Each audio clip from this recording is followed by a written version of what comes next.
Alhamdulillah,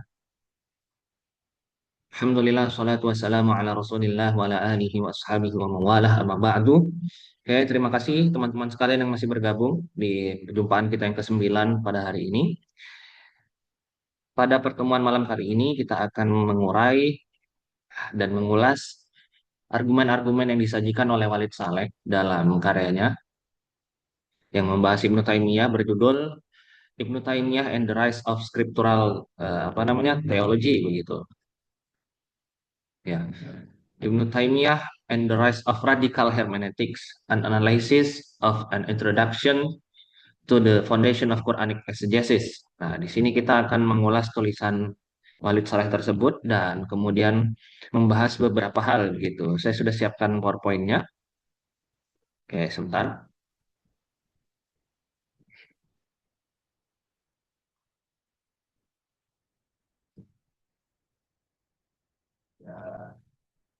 Ya.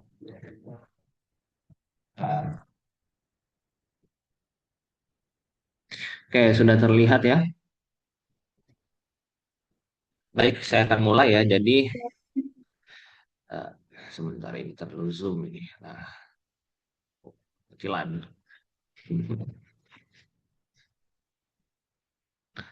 Ya, judul karyanya adalah Ibnu Taimiyah dan Kebangkitan Hermeneutika Radikal begitu. Ya, tentu kita akan menjumpai kenapa kemudian Walid Saleh menamainya sebagai hermeneutika radikal begitu ya. Dan kenapa kemudian Ibnu Taimiyah memainkan peran penting di situ. Oke, kita mulai saja. Bismillahirrahmanirrahim. Yap. Jadi Ibnu Taimiyah itu dalam kajian yang dilakukan oleh Walid Saleh ya, di sini dia mengulas salah satu fondasi hermeneutis Ibnu Taimiyah yang berkaitan secara langsung dalam konteks penafsiran Al-Qur'an yang berjudul Muqaddimah fi Usulit Tafsir.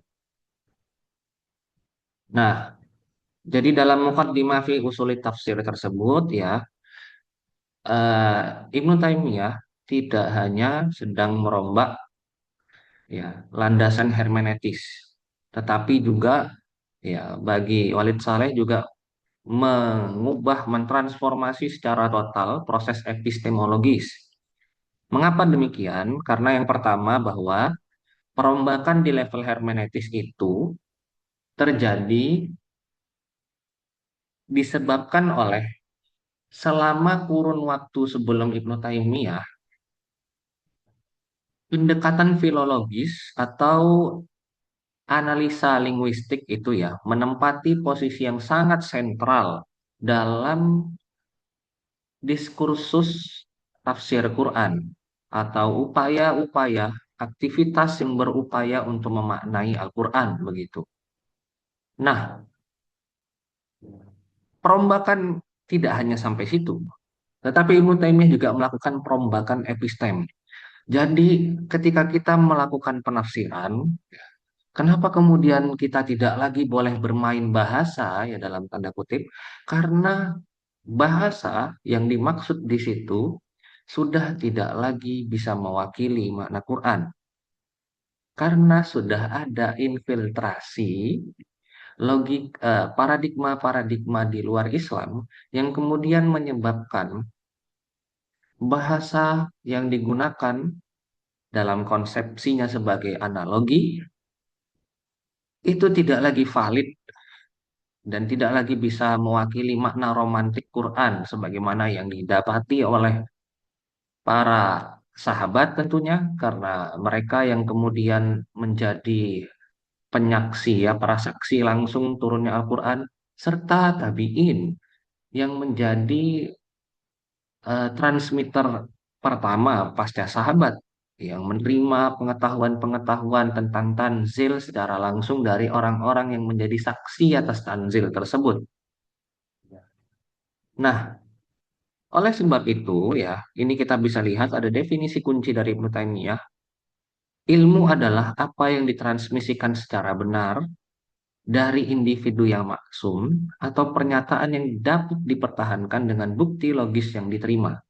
Apapun selain itu adalah fabrikasi atau pernyataan yang mustahil untuk diverifikasi. Implikasinya, pergeseran ini mengubah pertanyaan sentral dalam tafsir.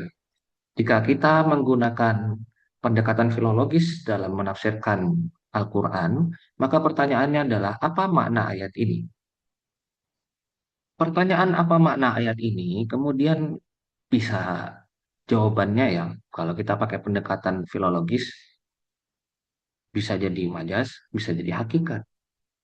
Tetapi kalau pertanyaannya diubah, dan dalam hal ini Ibnu Taimiyah mengubah pertanyaan itu, bahwa pertanyaannya tidak lagi apa makna ayat ini, tetapi apa penafsiran ini merupakan ilmu yang dapat diverifikasi. Kira-kira begitu. Saya akan mengulas beberapa hal lagi ya di terakhir untuk memperjelas ini tuh maksudnya apa begitu. Dengan mengaitkan beberapa karya Ibnu Taimiyah lainnya yang beberapa hari yang lalu saya sudah baca dan sampai saya lupa untuk menuliskan risalah untuk pertemuan kita kemarin ya.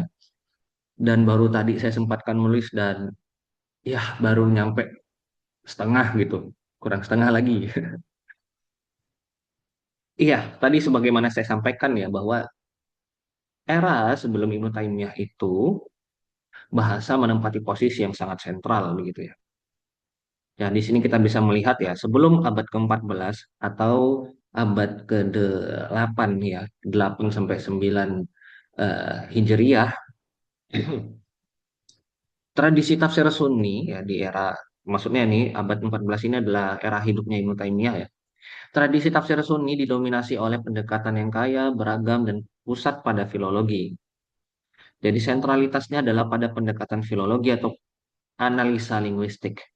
Tujuannya adalah untuk mengungkap keleluasaan makna Quran, mengungkap keluasan makna firman Tuhan. Nah, jadi kita bisa melihat di sini, ya, ilmu bahasa menempati posisi yang sangat sentral, dan dari ilmu bahasa itu nanti kita punya turunannya, ya. Kita perlu untuk menggunakan asbabun nuzul, baru kemudian ada beberapa porsi untuk kalam maupun fikih. Nah, tapi yang kedua terakhir itu tidak bisa dilepaskan dari ilmu bahasa. Nah, ilmu bahasa sendiri ya, jika saya kemudian menyampaikan kajian yang lain misalnya, itu dikatakan bahwa puncak daripada ilmu bahasa, sebagaimana juga diurai oleh Nasr Hamid Abu Zaid ya, ketika mengulas tentang dalam satu artikelnya yang berjudul Literary Approach to the Quran ya.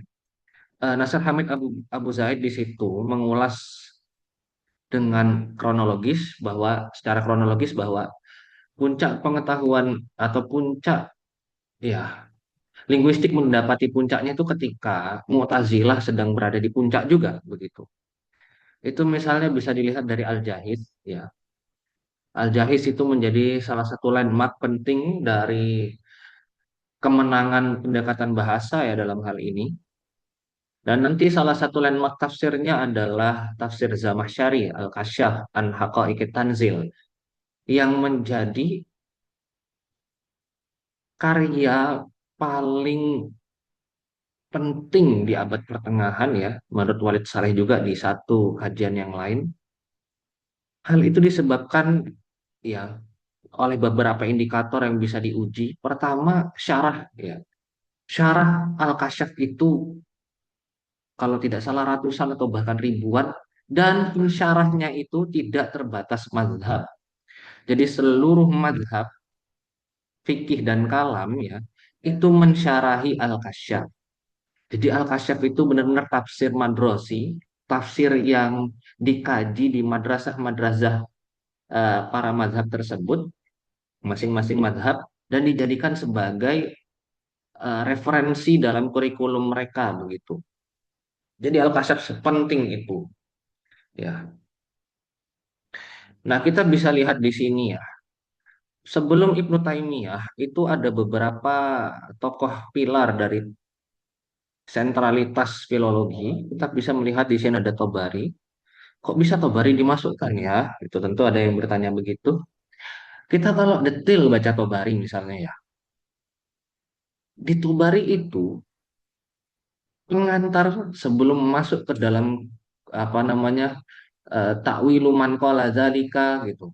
Ya, biasanya dia memulainya nanti memulai riwayat-riwayat yang berkaitan dengan ayat itu biasanya begitu. Nah, sebelum dia masuk ke dalam apa namanya kumpulan riwayat yang akan ia sajikan, Tobari itu memberikan ulasan filologis. Nah, itu penting dicatat ya. Jadi, Tobari itu tidak bisa seketika kita bilang dia tafsir bil maksur begitu. Karena porsi uraian filologisnya cukup kaya di dalam Tobari itu. Lalu itu dilanjutkan misalnya di Sa'labi ya. Tafsir Sa'labi itu menjadi tafsir yang eh, ya jadi objek materialnya Walid Saleh di disertasinya ya. Classical Quranic Hermeneutics itu dia mengkaji As-Sa'labi dan menunjukkan bahwa Sa'labi itu adalah embrio kosmopolit dalam tafsir ini. Maksudnya embrio kosmopolit adalah Sa'labi itu memulai perjalanan sejarah baru dalam tafsir ya, sehingga dia bisa dianggap sebagai landmark awal bahwa tafsir kemudian merangkum seluruh tradisi tanpa batas mazhab tertentu. Karena di Sa'labi itu tradisi dari Syiah ada, tradisi dari Mu'tazilah ada, tradisi dari Sunni ada. Dan syarah terhadap Sa'labi juga banyak ya. Dan kemudian apa yang sudah dimulai Sa'labi itu dikembangkan sedemikian rupa oleh Zamakhsyari. Ya, jadi Zamakhsyari kemudian menandai sentralitas filologi.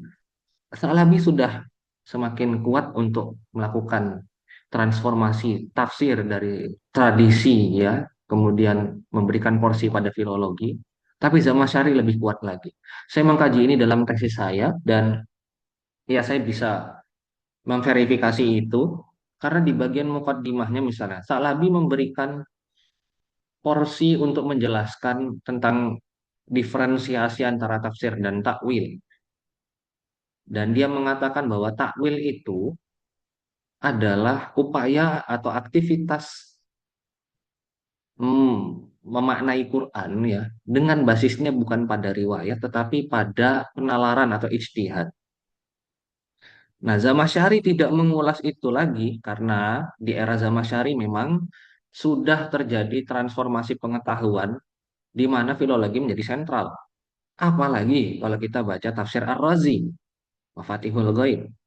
Tafsir Ar-Razi itu menjadi landmark yang sangat sentral dalam Sunni ya. Kalau Zamakhsyari itu tadi landmark dalam tafsir tetapi masih bisa diakuisisi oleh Mu'tazilah. Nah, dalam konteks Sunni, Razi adalah landmarknya menurut saya. Kenapa begitu? Razi benar-benar apa namanya menunjukkan ya bahwa kajian tafsir itu bukan hanya kajian yang terpaku pada teks ya, tetapi juga kita bisa mengeksplorasi banyak hal dari teks tersebut. Nah, jadi luar biasa begitu. Nah, tafsir-tafsir tersebut ya yang besar-besar ini kemudian disebut sebagai tafsir ensiklopedis ya dalam bahasanya Saleh. Tafsir ensiklopedis itu adalah tafsir yang menjadi rujukan utama bagi tafsir-tafsir selanjutnya. Nah, tafsir-tafsir selanjutnya yang dimaksud adalah tafsir-tafsir yang nanti jadi kurikulum madrasah begitu. Maka disebut sebagai tafsir madrosi atau tafsir madrasah. Oke, kita lanjutkan. Ya, Ibnu Taimiyah itu adalah sang ikonoklas ya dan manifestonya. Kenapa begitu? Ikonoklas itu artinya dia merusak citra, merusak citra sesuatu yang sudah dianggap suci begitu. Nah, kita bisa melihat misalnya di sini maka nasi bawih nabiyan nahwi walakana maksuman. Wah, ini gila ya. Jadi karena tadi saya katakan ya, filologi itu sudah mencapai posisi yang sangat sentral. Ibnu Taimiyah melakukan dekonstruksi. Dekonstruksinya lewat apa? Lewat menyerang tokoh-tokoh ahli bahasa begitu. Ya. Jadi eh, dia melihat bahwa ya tafsir ini sekarang sudah tidak lagi mencari bagaimana atau tidak lagi mencari muradullah gitu. Tetapi orang bisa seenaknya saja kemudian memahami Quran. tanpa harus kemudian kembali untuk mencari muradullah. Tafsir menjadi legitimasi bahkan bagi mazhab-mazhab yang dibangun oleh para pemikirnya itu sendiri.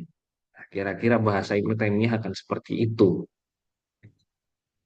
Nah, atas dasar tersebut ya kemudian dan kita tidak bisa lepaskan dengan kajian-kajian kita sebelumnya yang mengulas bagaimana Ibnu Taimiyah mengkonstruksi paradigma kalamnya dengan basis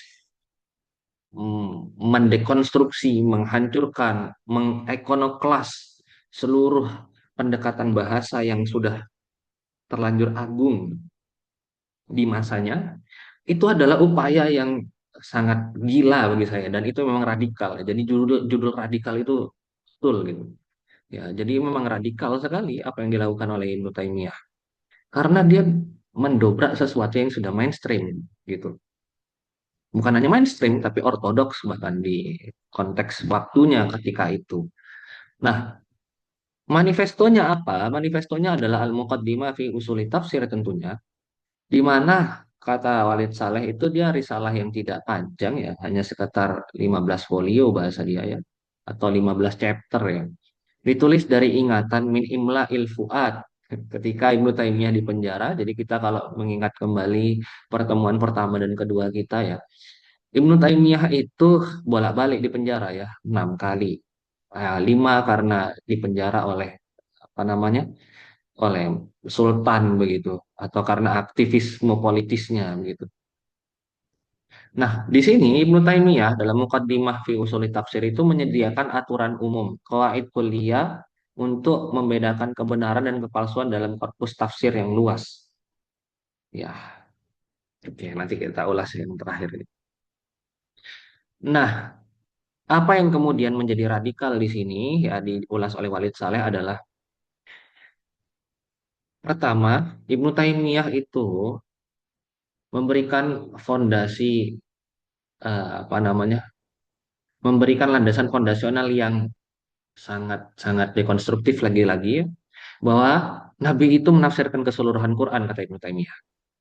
Sejatinya ini sudah saya ulas ya di tulisan saya yang lalu ya, bahwa yang dimaksud Ibnu Taimiyah itu bukan hadis secara teksnya saja, tetapi juga bagaimana cara hidup Nabi itu atau sunnah ya, cara hidup Nabi itu kemudian ditangkap begitu sebagai bayan daripada Quran. Jadi tidak cuma teks yang terkorpuskan itu saja, tetapi bagaimana pandangan-pandangan para sahabat ketika apa namanya memberikan testimoni terhadap perilaku Nabi dan juga bagaimana para tabiin yang melihat testimoni para sahabat sebagai cerminan Nabi begitu. Oleh sebab itu, maka Ibnu Taimiyah mau nggak mau pasti akan kembali kepada salaf. Oke. Nah, jadi ada pergeseran yang besar juga di sini ya. Sebelumnya sunnah dianggap sebagai penjelas hukum Al-Quran yang samar ya. Nah, kata Ibnu Taimiyah, sunnah Nabi mencakup komentar utuh atas Al-Quran. Para sahabat tidak hanya menerima wahyu, tapi juga menerima penjelasan. Jadi konsekuensi logisnya, ya, tadi yang saya bilang ya, sahabat itu adalah cermin Nabi. Tafsir yang berasal dari sahabat bukan lagi dianggap sekedar pendapat, tetapi juga adalah kelanjutan dari pengetahuan kenabian. Nah, oke, kita masuk ke slide selanjutnya. Pergeseran fundamental dari pencarian makna ke verifikasi pengetahuan. Ya, tadi karena Ibnu Taimiyah melakukan ikonoklasme ya terhadap sentralitas filologi ya dalam hal ini. Maka yang terjadi adalah adanya pergeseran fundamental ya. Kalau kita melihat pendekatan filologi, maka pertanyaannya tadi adalah apa makna ayat ini? Pertanyaan apa makna ayat ini tentu pertanyaan hermeneutis begitu. Ya, tetapi Ibnu Taimiyah merombaknya tidak lagi pertanyaan hermeneutis tapi pertanyaan epistem. Jadi, apakah pendapat tentang ayat ini itu bisa divalidasi kebenarannya? Kira-kira begitu tuh kata kuncinya. Nah, di sini kita bisa melihat ya, Ibnu Taimiyah berkilah dalam tanda kutip. Dia menjinakkan perbedaan pendapat di kalangan sahabat. Jadi contohnya misalnya kita lihat ada kata siratal mustaqim di sini.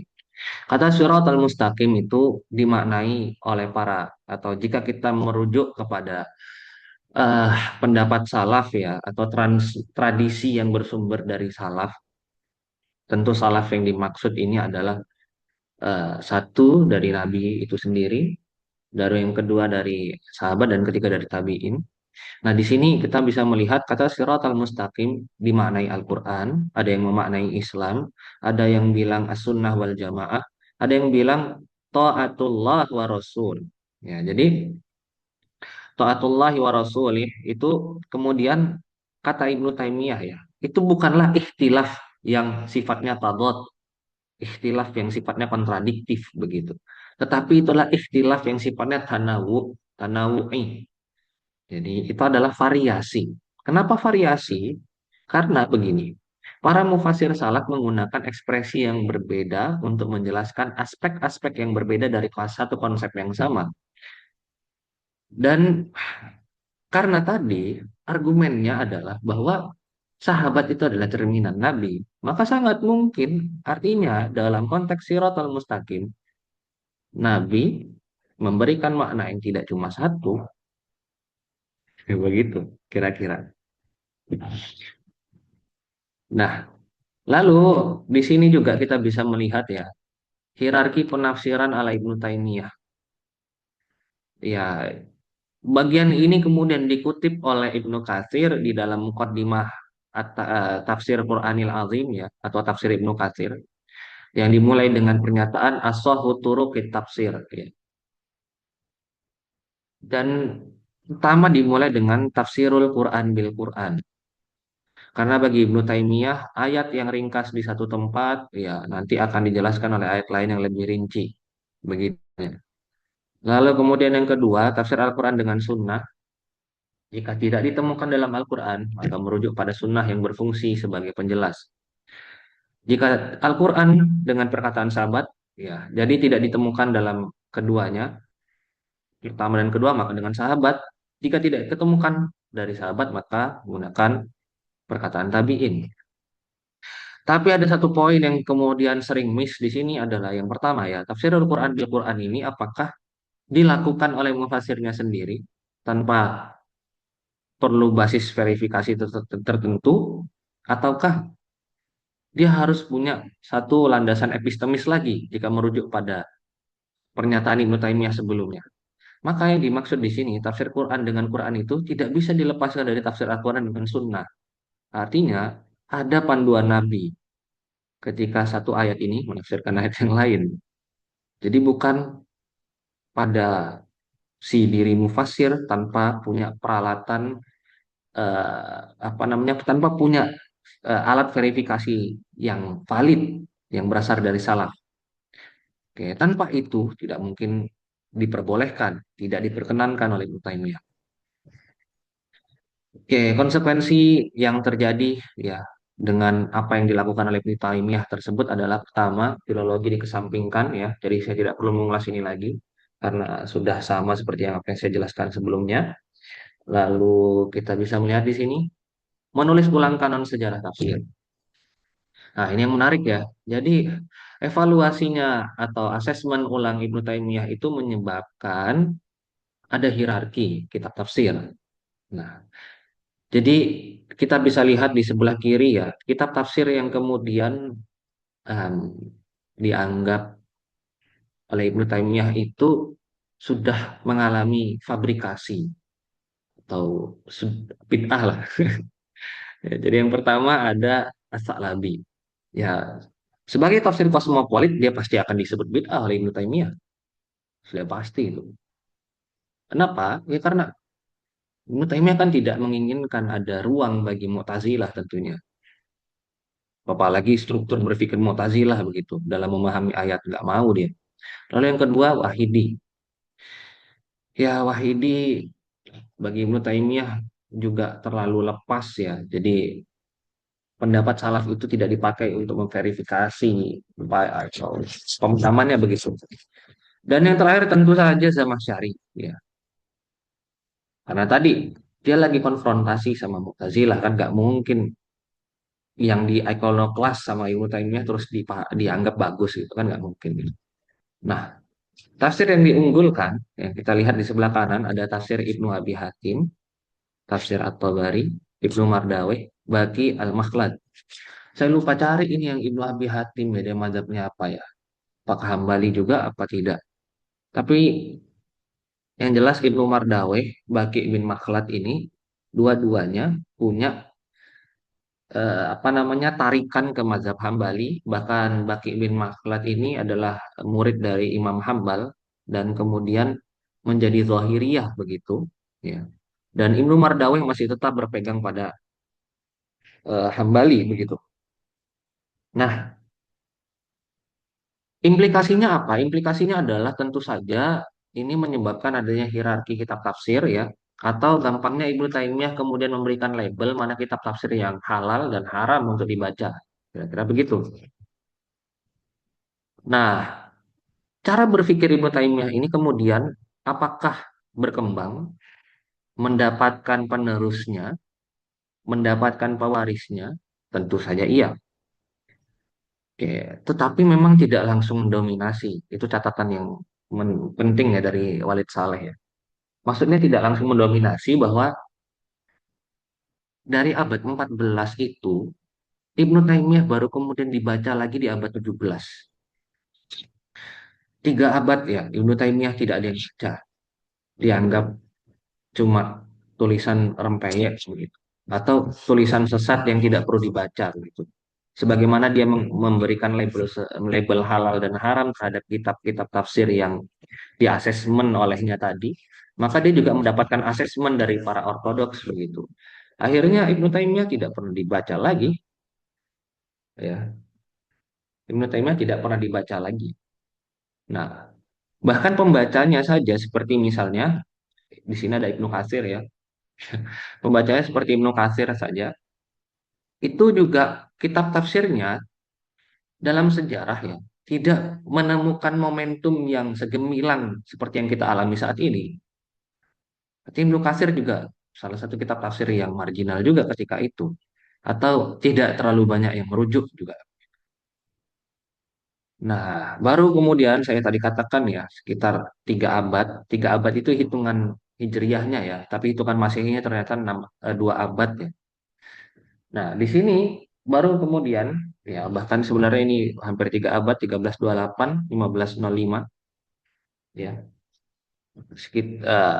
Ya, apa Asuyuti kemudian menjadi promotor baru bagi cara berpikir Ibnu Taimiyah dan kemudian menulis sebuah kitab yang berjudul Ad-Durrul Mansur fi Tafsir bil Ma'tsur, bahkan ada kalimat bil Ma'tsurnya di sana, ya.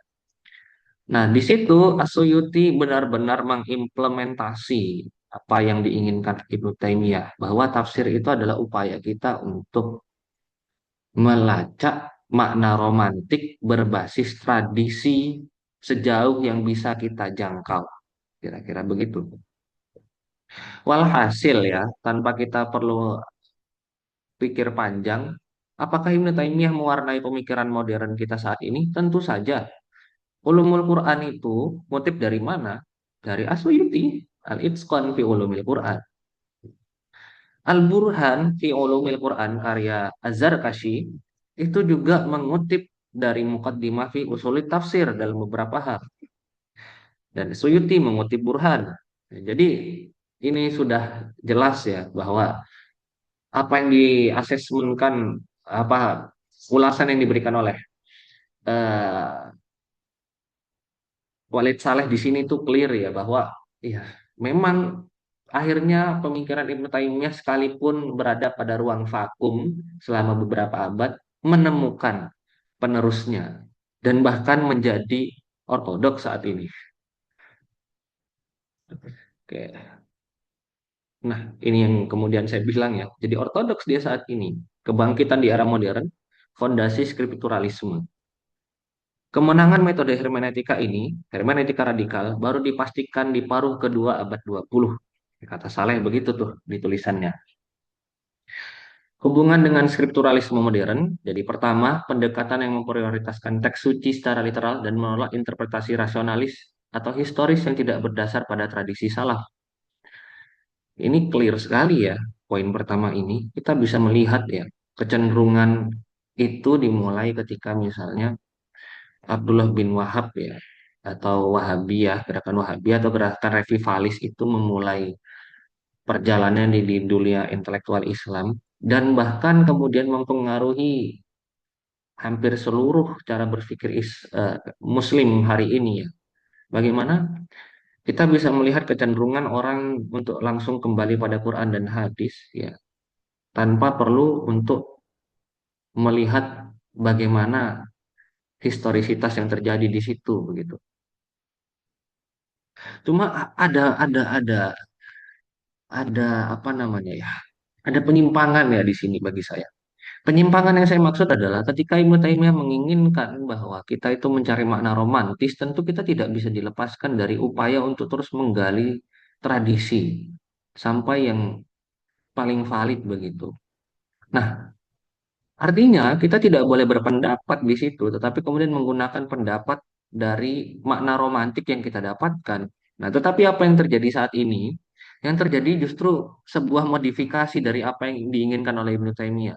Modifikasi di mana kita kembalinya itu benar-benar literal pada teksnya dan bahkan mengenyampingkan aspek historisnya atau bahkan makna romantiknya begitu. Padahal itu yang diinginkan Ibnu Taimiyah, tapi itu tidak dilakukan. Yang diambil hanya poin pertamanya saja. Kita cukup untuk kembali pada literal teks. Jadi kita kayak zohiri di sini. Jadi anakronistik sekali cara pembacaan orang sekarang begitu. Nah, Risalah Ibnu Taimiyah menyediakan fondasi teoritis dan legitimasi historis bagi banyak gerakan skripturalis modern. Iya, tentunya gerakan skripturalis modern yang dimaksud ini bisa jadi seperti apa yang dilakukan oleh Rahman misalnya. Rahman itu kan merubah atau mereformasi definisi dari sunnah ya.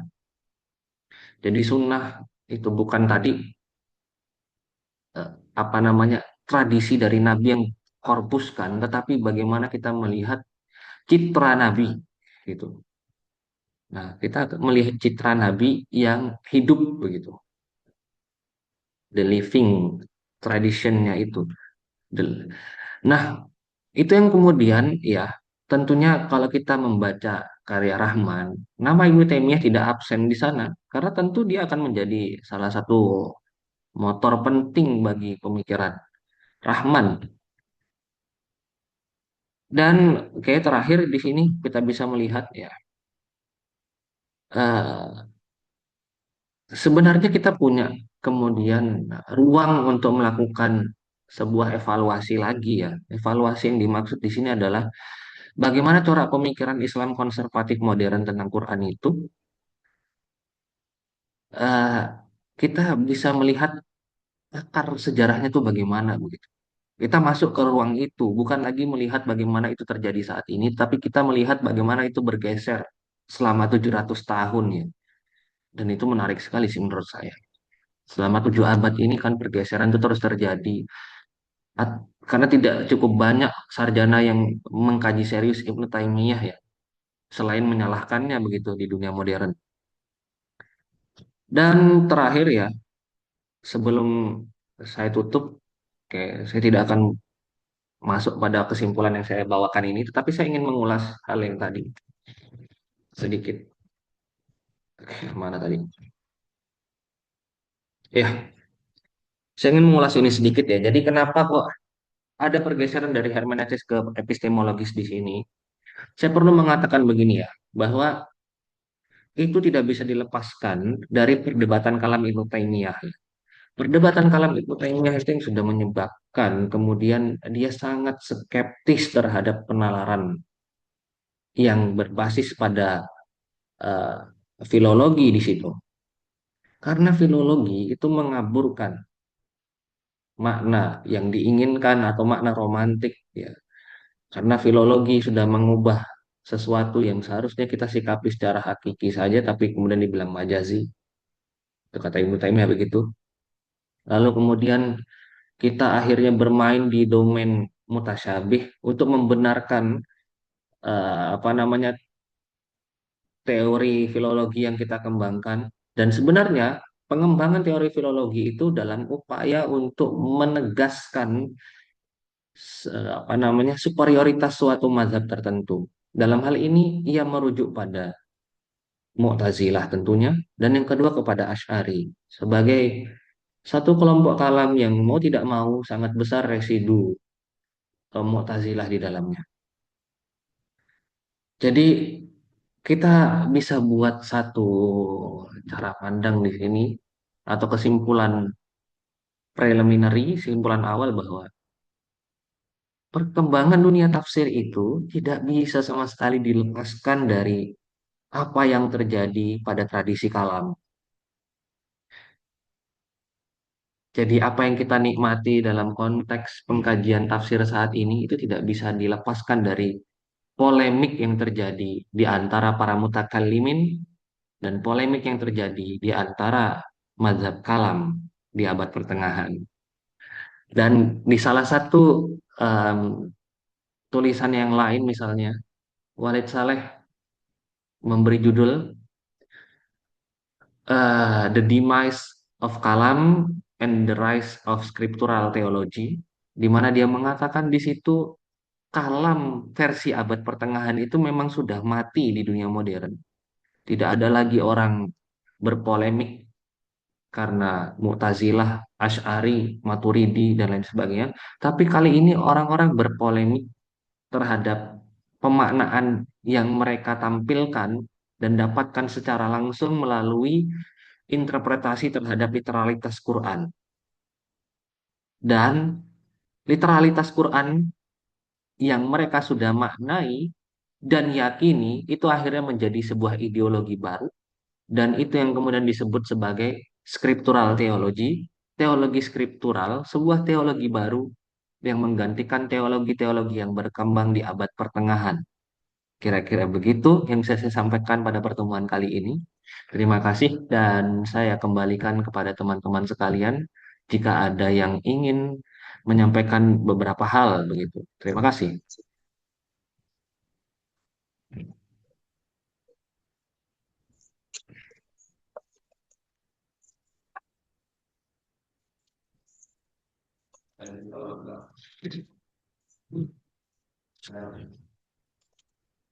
Oke, saya akan kirimkan ininya ya tadi em, kepada teman-teman.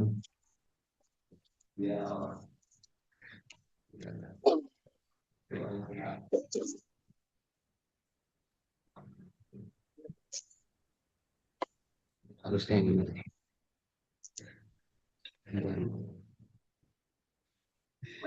Iya, benar. Enggak, Pak Dodi. Nanya, Pak. Halo, Ya, boleh.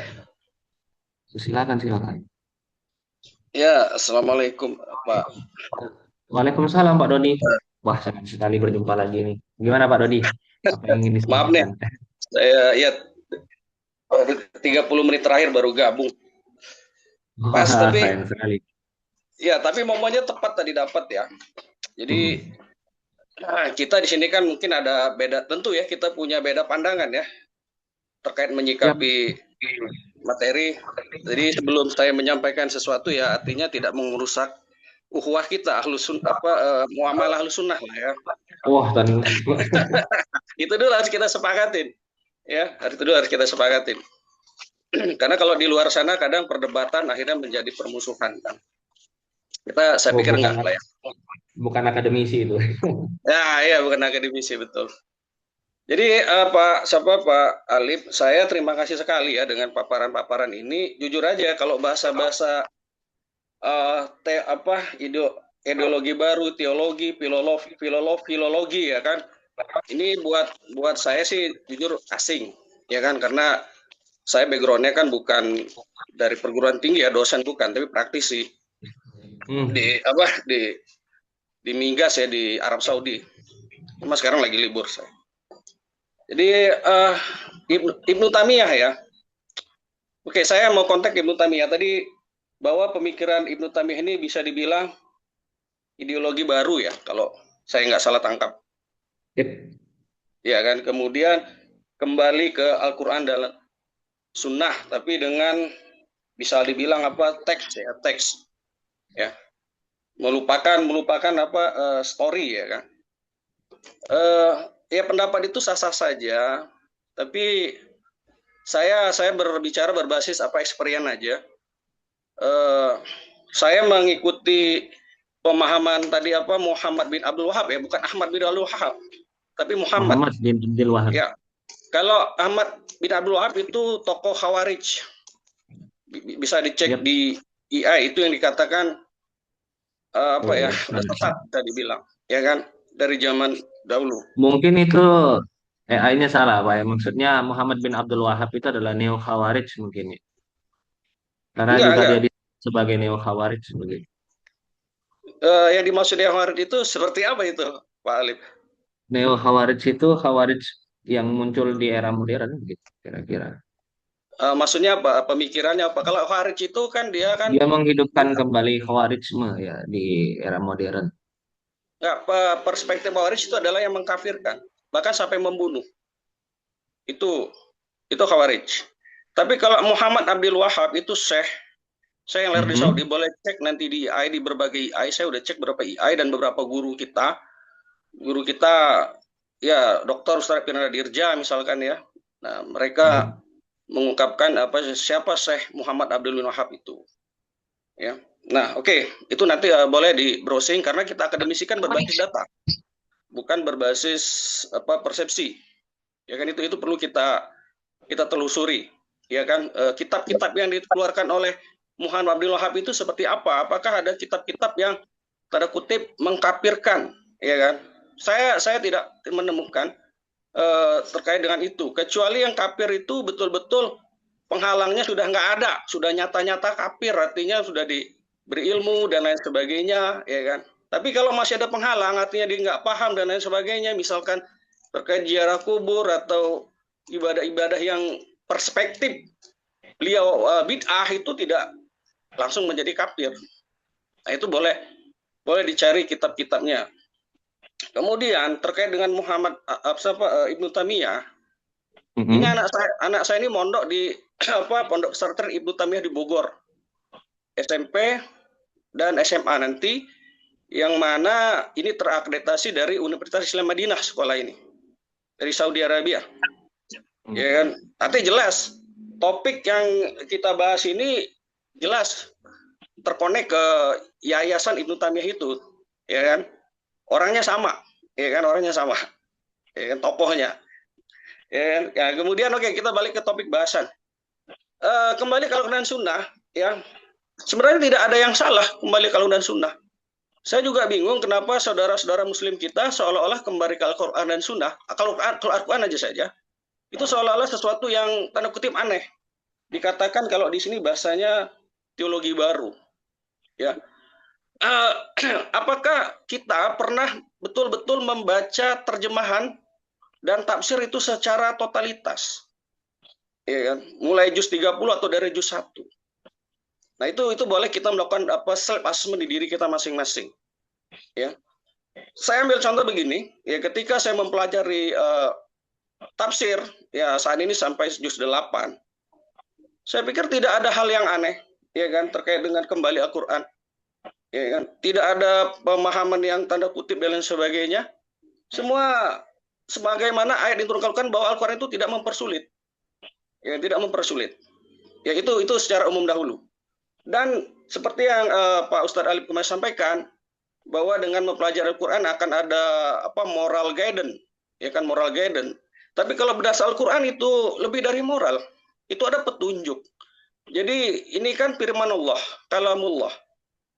Ya, hanya untuk ya orang yang meyakini kan, bahwa kalau kita mempelajari, memahami, dan mendalami, maka petunjuk itu akan bertambah.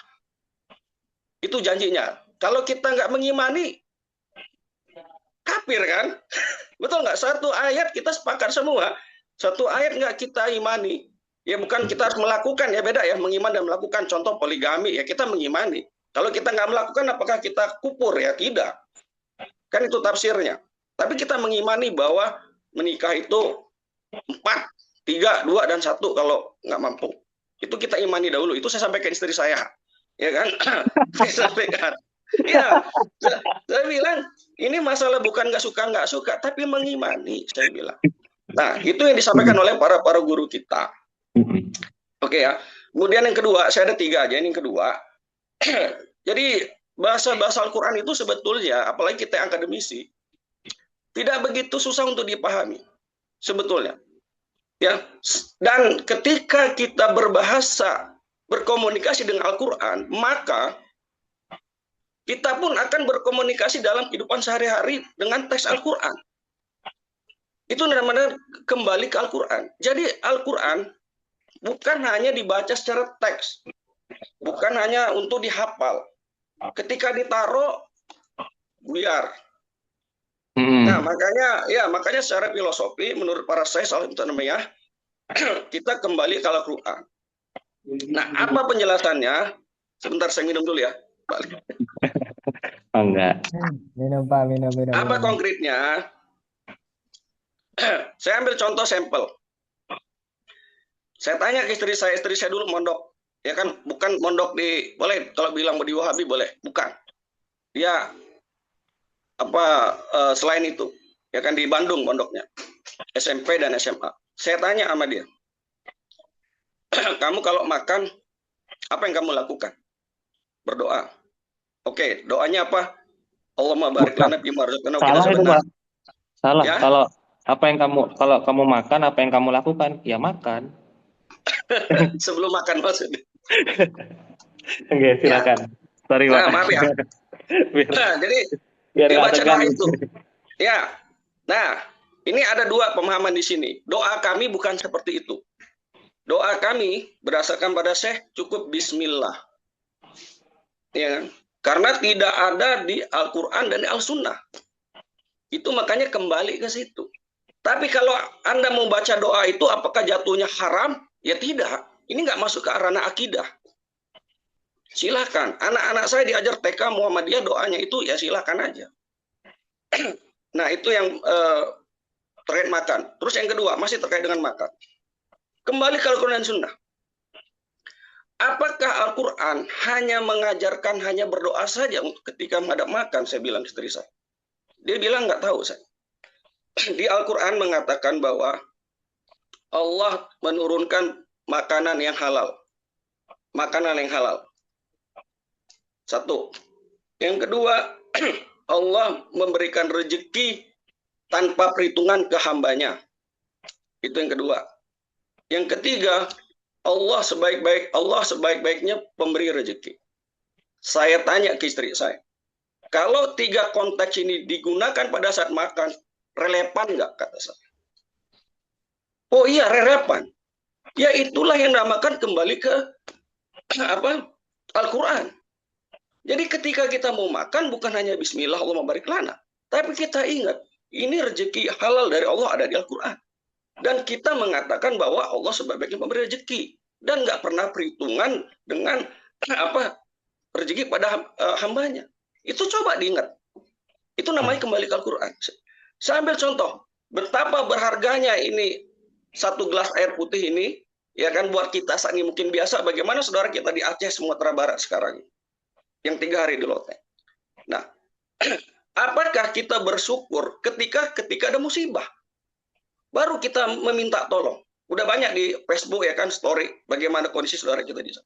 Nah, jadi Al-Quran untuk mengingatkan kita terkait nikmat-nikmat Allah. Itu namanya kembali ke Al-Quran. Nah, itu baru tentang makan saya bilang ke istri saya. Belum lagi tentang sholat. Satu lagi ya, Pak Ali ya. Silakan Pak. Ya, ini sharing aja, saya bukan ngajarin Pak dosen, bukan ya. Enggak apa-apa, saya enggak merasa diajarin kok. Saya malah senang dengarnya. Mangga, silakan. Amin, insyaallah.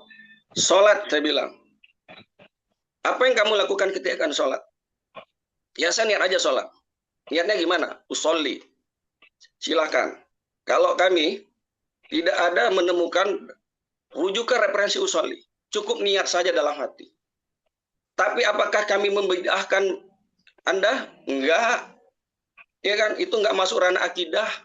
Ya kan, kalau perspektif Ibnu Taimiyah saya dengan partner, saya bilang partner ya.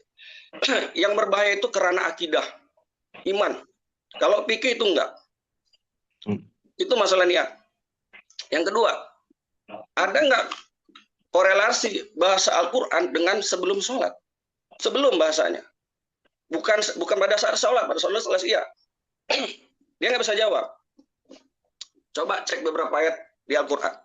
Bahwa lakukan sholat, berikan zakat. Pelihara sholatmu, khusyuklah karena Allah. Amal kebajikan, beriman, maka ampunan dan surga-surga, sungai-sungai di bawahnya. Saya tanya, seandainya kamu sholat, pertama hanya niat saja, hanya satu variabel sebelum sholat, dengan tambah 3 variabel tadi, kira-kira poinnya beda atau enggak? Saya tanya istri saya. Beda, kata dia. Kenapa beda? Ya, saya mengamalkan dari isi Al-Quran.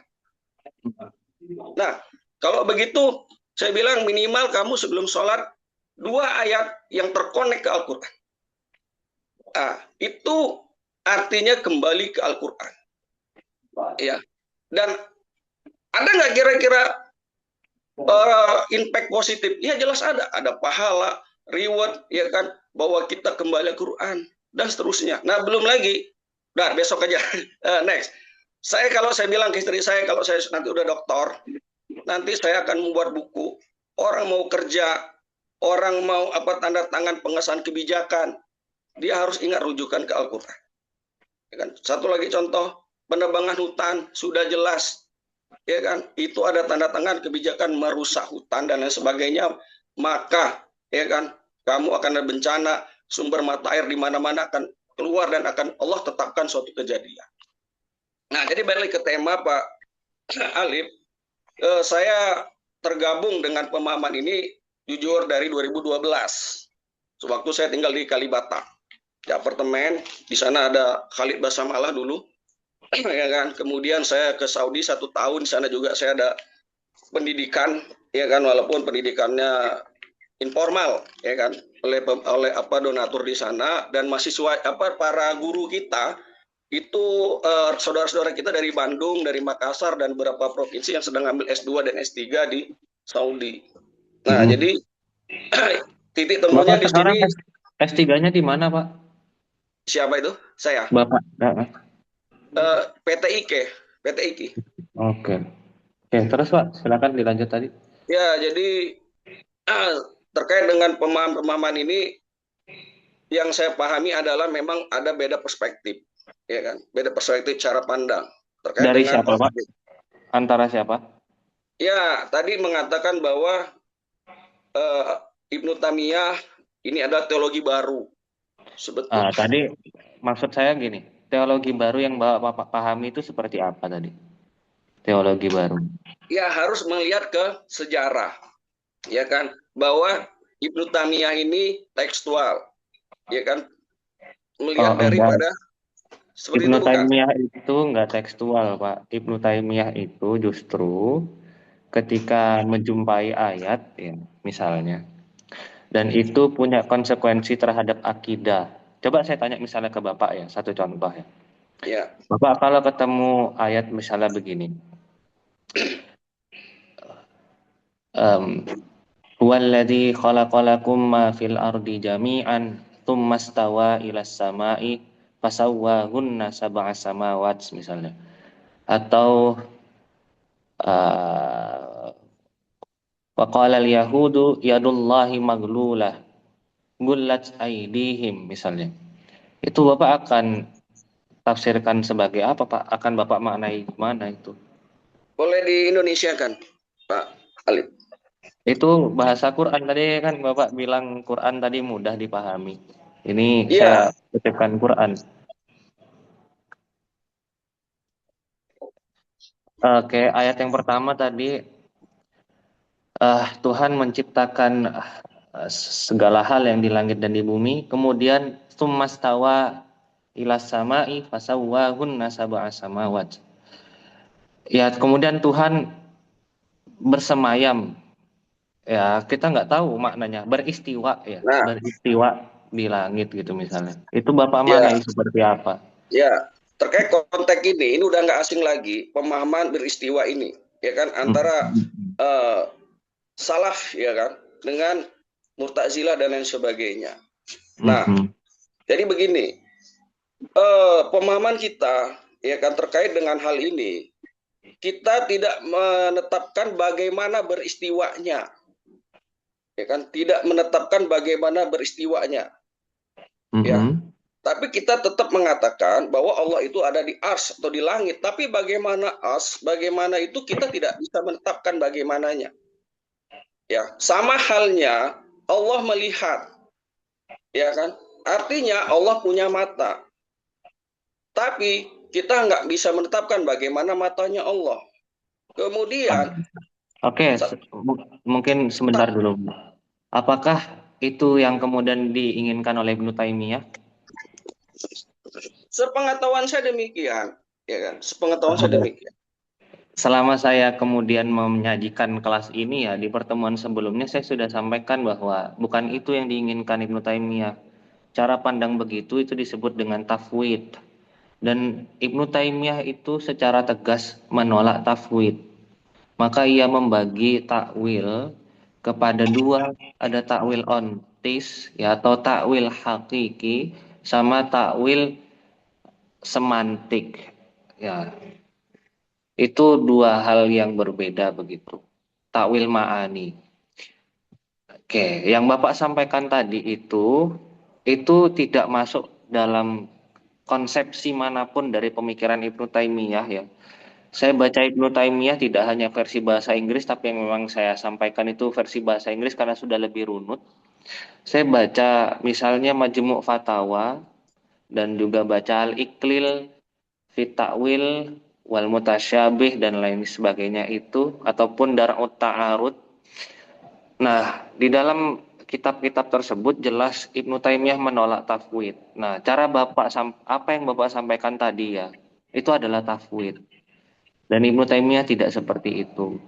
Itu yang saya maksud dengan teologi baru, itu dalam artian begini, Pak. Teologi itu bukan agama ya. Theos itu artinya Tuhan, logos itu pengetahuan atau ilmu. Ilmu yang membahas Tuhan. Ilmu membahas Tuhan itu dalam konteks Islam disebut ilmu kalam atau ilmu kalam ya atau ilmu apa biasanya disebut akidah. Nah, dalam perdebatan ilmu kalam itu biasanya yang akan dibahas adalah bagaimana kita memaknai atribut-atribut Tuhan, sifat-sifat Tuhan, termasuk tadi misalnya istiwa, yad, sami', basir, misalnya. Nah, dalam perdebatan itu ada banyak sekali cara pandang yang melahirkan atau mewakili mazhabnya masing-masing, mazhab teologi, mazhab kalamnya masing-masing.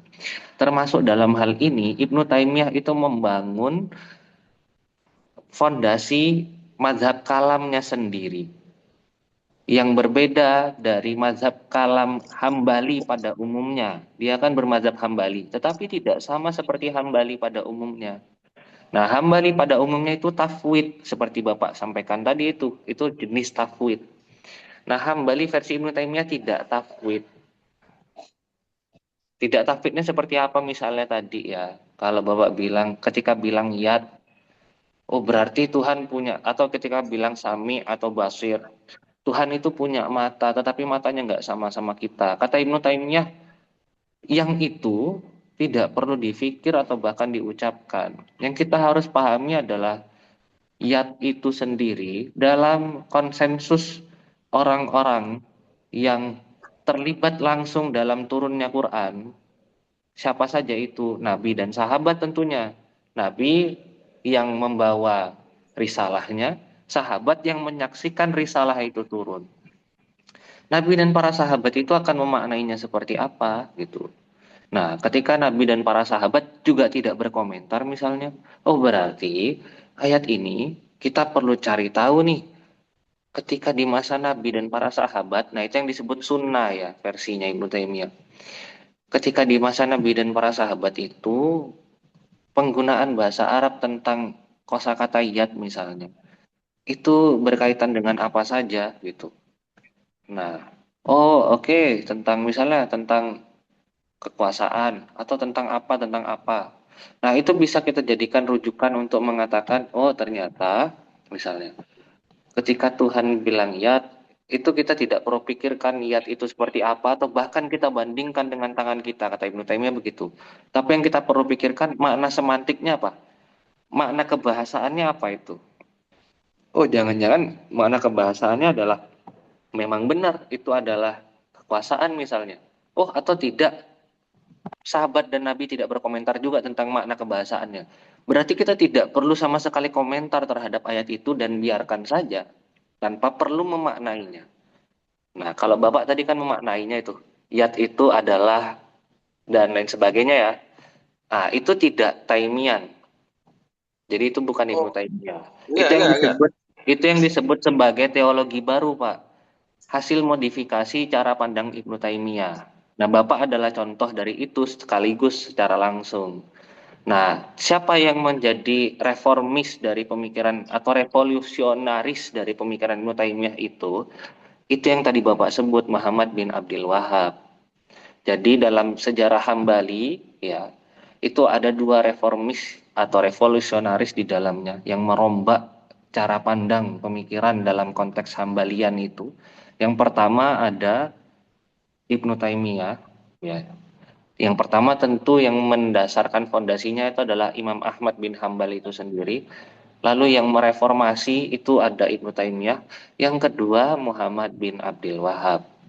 Nah, yang terakhir ini kemudian kita bisa sebut sebagai model kalam baru. Dan di era modern model kalam baru itu banyak. Model cara kita memahami Tuhan ya dengan cara melalui literal redaksi literalnya Quran itu, redaksi tekstualnya Quran itu tuh banyak, nggak cuma satu. Nah, termasuk salah satunya dari branches apa dari cabang yang banyak itu adalah cara berpikir Muhammad bin Abdul Wahab itu sendiri yang tadi Bapak sampaikan. Kira-kira begitu, Pak. Oke, terima kasih Pak Alip. Kembali ke poin ya kan, saya tidak menemukan data ya baik dari ahli ilmu ya kan atau dari buku terkait istiwa. Konteks kita kan istiwa ya. Kalau terkait ada cabang-cabang pemikiran itu hal yang biasa ya. Nah, Hal ya yang makanya biasa. itu. Tadi saya sudah jabarkan kan bagaimana Ibnu Taimiyah berpikir gitu ya. Kalau kita tidak temukan, ya kita tidak perlu mengatakan dia di atas. Nggak usah dimaknai aja ayatnya. Kata Ibnu Taimiyah begitu karena kita tidak punya landasan yang valid untuk bicara. Begitu. Sepengetahuan saya Ibnu Taimiyah, ilmu Ibnu Qayyim bahwa terkait ayat itu mereka sepakat dan saya mengimani bahwa Allah itu ada di atas. Ya kan? Nah, persoalannya itu tadi, Pak. Saya sudah baca karya-karya besarnya Ibnu Taimiyah dan nggak ada itu.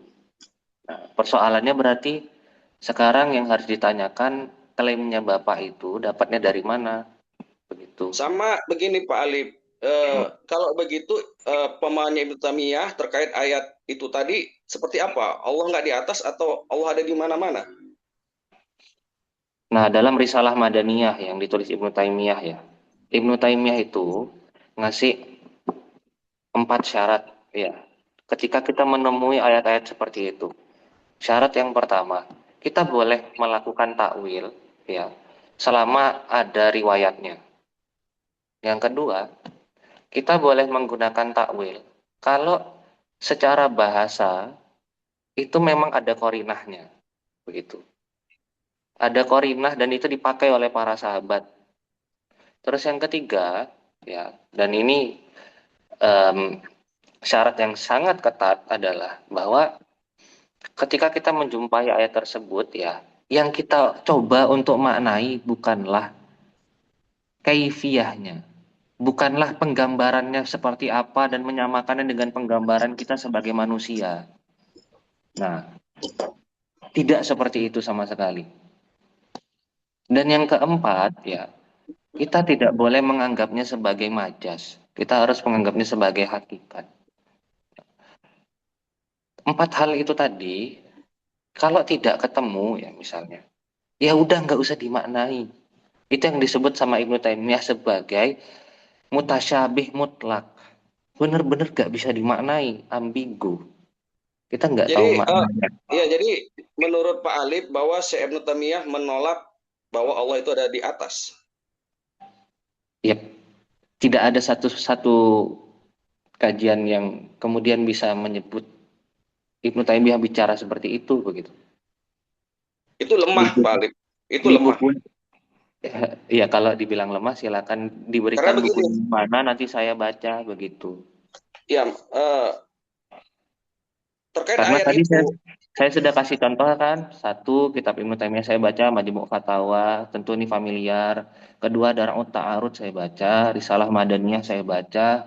Terus kemudian tadi Al-Iqlil Fil Mutasyabih wa Ta'wil saya baca. Yang mana? Dari situ misalnya. iya, jadi terkait dengan tipe ayat seperti itu bukan hanya itu. Jadi sebentar sedikit lagi saya, baru nanti kita tutup aja ya kan. Kalau saya yakin perdebatan gini nggak tahu nanti muaranya gimana. Bahwa ada Muaranya ayat-ayat, adalah ya perdebatan seperti ini muaranya adalah kita bisa menunjukkan kalau mau misalnya saya bisa tunjukkan teksnya sekarang. Tapi kalau ya itu sebentar, pun kalau ya Bapak mau karena membacanya, begini, ya karena dari tadi Pak Alim sampaikan sudah mengatakan bahwa Muhammad Abil Wahab itu neo Khawarij, itu aja suatu kekeliruan, ya kan itu suatu kekeliruan, ya kan? nah, Itu udah suatu begini, kekeliruan. kelirunya di mana, Pak? Ya, Khawarij itu adalah pembunuh, mengkafirkan. Sebentar dulu. Ketika sebelum dia membunuh, dia mengkafirkan kan? Iya, Mengkafirkannya karena apa? ya makanya saya tanya bahwa Muhammad Abil Wahab itu tidak pernah mengatakan kafir A, kafir B, itu tidak ada kalau belum ada ininya. Konsekuensi hadis bid'ah itu, Pak ya, adalah mengarah pada kafir persoalannya, ya kan? Oh, tidak. Man Tidak. ahdatsa fi amrina hadza falaisa minhu fahuwa raddun. Itu Nah, satu yang dari Aisyah. Terus kemudian fa inna asdaqal hadis kitabullah wa khairal hadi hadiyul Muhammad sallallahu alaihi wasallam wa syarrul umuri muhdatsatuha wa kullal muhdatsatin bid'ah wa kullu bid'atin dhalalah ya, wa kullu idlalah. dhalalatin Benar. finnar. Pak Alip sudah pernah baca ahli bid'ah dengan pelaku bid'ah sama atau tidak? Itu secara bahasa Arab sama, Pak. Kalau Kata pelaku belum tentu kata ahlun ahli. itu kata ahlun itu Belum. artinya apa ahlun, Pak? Ahlun itu Ya. bukan ahl dalam bahasa Indonesia ya. Ahlun Nah, itu itu silakan nanti dicari. Kalau yang namanya ahli dengan mohon maaf ya pelaku, Pak ya. Tadi saja Bapak ya, saya berikan ayat Quran, Bapak tidak bisa menerjemahkan, tetapi kemudian menyuruh saya membaca bahasa Arab itu kan agak repot ya. Jadi mungkin nah, begini saja Pak. Saya rasa cukup aja deh perdebatan ini ya. Anda mencari kelemahan saya dengan aturan. Saya tahu itu tentang beristiwa. Ya, tapi Enggak, ini kan sebentar dalam dulu. konteks Tadi bahasa Bapak sebentar, bilang sebentar. Al-Quran itu dipahami bukan hanya untuk bahasa Arab. Anda setuju atau tidak setuju? tentu. Tapi Nah, apakah dalam bahasa konteks ini terjemahnya bisa kita sebentar. mewakili Kita sebentar? dalam konteks bahasa Indonesia. Sama kami dengan Apakah orang terjemah Inggris. Indonesia bisa kemudian mewakili makna Quran? Kalau kita, kenapa nggak bisa Allah Tolong dijawab turunkan dulu itu. Tolong dijawab dulu itu. Apakah terjemah bisa mewakili makna Quran? bukan terjemah, substansi makna, Iya, ya itu kan? kan terjemah. Substansi makna yang kita Sebentar, bahas. definisi terjemah itu adalah mengalihkan satu bahasa ke bahasa yang lain. Betul. Ketika Ya Bapak kan saya membaca bahasa pikir Indonesia, kita itu tidak terjemah atau tidak bukan? debat di tataran teknis, tapi di tataran substansi. Tataran Ya, teknis ini nanti ngarahnya ke akidah. Saya percaya itu. Coba dijawab dulu. Apakah terjemah itu mewakili makna Quran atau tidak? terjemah ya mewakili dong. Kalau Tapi mewakili, bagaimana berarti memaknainya? kalamullah itu tidak harus berbahasa Arab. Kalau mulut tidak harus Padahal berbahasa, ya makanya saya sisi tanya tadi ijaz, bahasa Indonesianya seperti sisi apa? artinya kalau dia bisa mewakili, makna Iya Quran, kan? berarti Bapak sudah menyamakan ijaz Quran itu pada level bahasa Arabnya dengan bahasa Indonesia. Itu Anda artinya sudah memponis. merendahkan Anda kalamullah. memponis. Itu namanya pakai pikir Mu'tazilah. Itu Tuh, konsekuensi logis dari cara Bapak salah. berpikir. Anda memponis. Saya kan hanya bertanya dalam bahasa Indonesia seperti apa Anda jelaskan. Bisa Enggak. teks, bisa substansi. Kan begitu perdebatan kita. Kalau kita mau bahasa Arab, maka webinar kita ini dari awal bahasa Arab. Oke ya, kita Gimana mau lewat. pakai? Oke. Pakai bahasa Inggris misalkan. Kaifa Ya kan? atakalam bil arabiyyah Ya, hinama sebentar. Kita al kembali ke konteks. mutasanni'in Enggak ke sana lagi. la yafham Ayat al kalam. Al-Quran, Allah itu punya tangan. Menurut Pak Alif, seperti apa pemahaman Allah itu punya tangan? Paham Ya, kan? Enggak perlu saya pakai bahasa Arab. tadi saya sudah jelaskan dengan cara pandang Ibnu Taimiyah. Saya rasa cukup ya karena saya di sini Nah, adalah di orang yang sini sedang ada mewakili saya cara pandang Ibnu temukan Taimiyah kan. pendeskreditan Syekh Muhammad Abdul Wahab yang tadi Anda tidak bisa jelaskan dengan Muhammad Ibnu Tamiyah. Itu saya Yang bisa mana jelaskan. literatur Anda Saya kirim sekarang itu deh. dari bahasa dari Bukti-bukti. orang-orang Barat. Anda tidak ada merujuk ke rujukan dari orang-orang Arab. Itu teks-teks Anda orang-orang Barat semua. Oke, silakan. Coba berikan saya teks bahasa Arabnya siapa. Ya, Saya akan baca sekarang. Coba berikan. ya. Jangan cuma Cari bilang rujukan ada aja. dan ada tapi nggak pernah baca kan gimana ya? Aneh Nanti gitu. saya tunjukkan, ya kan? Ya, silakan. Cuma sama Silakan. seperti ya, kita belajar Nanti kita baca agama, bersama ya. rujukan Kalau kita begitu itu ya nanti ke kita Timur baca Tengah. bersama. Bagaimana Iya. kok kita rujukannya ke orang Barat? Oke, silakan. Oke, mari kita baca ini. Oke, terima kasih Kan Fauzin. begitu. Oke, silakan Pak dibaca duluan. Nanti kita akan jelaskan bagaimana itu. Dan dalam konteks kita masih Oke, masalah silakan dibaca ini dulu. tadi. Katanya harus berpegang pada bahasa Arab. Bahasa Arab. Oke, silakan dibaca. Siapa yang bilang harus berpegang bahasa Arab? Tadi Siapa yang bilang? saya harus ngerujuk Arab. Nah, Anda mau Dari tadi muter-muter saya lagi. sudah bilang. Saya Anda baca mau seluruh muter-muter kitabnya bahasa. lagi. Saya bahas. Ya kan? Saya baca kitabnya Saya Ibnu tanya sama Taimiyah Anda. semua. Ya kan menurut Ibnu Taimiyah, Allah itu punya tangan. Seperti apa pemahaman Anda? Ibnu Taimiyah tadi bilang ayat begitu kalau nggak ada riwayatnya nggak usah dipahami. Ada Biarin riwayatnya. aja. Ada riwayatnya. Saya kasih tahu dengan Anda, Pak Alif. Ya. Dari mana dapat dari AI riwayatnya? Dari AI. Ya Anda merendahkan itu. Ya kan? Ya Anda tadi merendahkan. mending saya kitab merujuk Muhammad pada Ismail. kajian-kajian yang penting daripada harus merujuk kepada AI yang tidak bisa dipertanggungjawabkan begitu. Loh, kok Anda mencalahkan AI? Iya kan? Kok Anda Saya bukan menyalahkan AI? ya. Komunitas akademik itu menolak penggunaan AI sebagai sumber karena memang nggak jelas. Saya Sudah tidak banyak orang yang bisa mengatakan AI itu membuktikan. sebagai sumber. Saya mengatakan di data AI aja berbicara begitu, apalagi di kitab. Saya punya kitab mana? Itu suatu fitnah. Saya katakan ya, seorang Syekh Muhammad Abdul Wahab dituju Khawarij. Itu berbahaya kalau kita punya akidah, punya iman. Ya segera bertobat. Saya juga punya mahasiswa S3 PTIK yang mengatakan bukan neo, bahkan Khawarij. Takfiri. Ini suatu fitnah. Keseh. Ya kan, jangankan keseh, sesama kita saja, kita fitnah itu luar biasa impactnya. Saya hanya memberitahu, ya terkait mau diterima tidak itu kembali Ini ke Pak, makanya dibilang masing-masing. Neo Khawarij itu satu dia literalis, ngambil teks literalnya saja, anakronistik, nggak mikirin sejarahnya. Anda Terus yang setuju dengan kedua, bahasa Neo Khawarij atau tidak? ya ini saya lagi jelasin kenapa Neo Khawarij dibilangnya. Pertama dia literalis. Khawarij itu literalis. Nah, yang kedua, dia ya tadi kan literalis satu, yang kedua, dia tidak memikirkan sejarah. Ya, karena dia literalis. Nah, yang ketiga, Neo Khawarij itu ya memang punya kecenderungan nanti mengarah pada takfiri mau tidak mau. Nah, di situ. Pertama ada dua data di sini. Dari mana takfiri? Yang kedua, dari mana dia tidak merujuk ke sejarah? Ini dua pemahaman yang berbeda. Ya kan? Itu. Oke, Nah, saya rasa cukup deh. udah kita selesaikan saja. Ya, Saya nggak bisa satu lagi lagi ya, ngelanjutin, capek saya. tangan Allah, Anda pernah dengar tidak? Kalau tidak ada tangan kirinya. Oke, cukup. Makasih, Alif ya. Oke, silakan.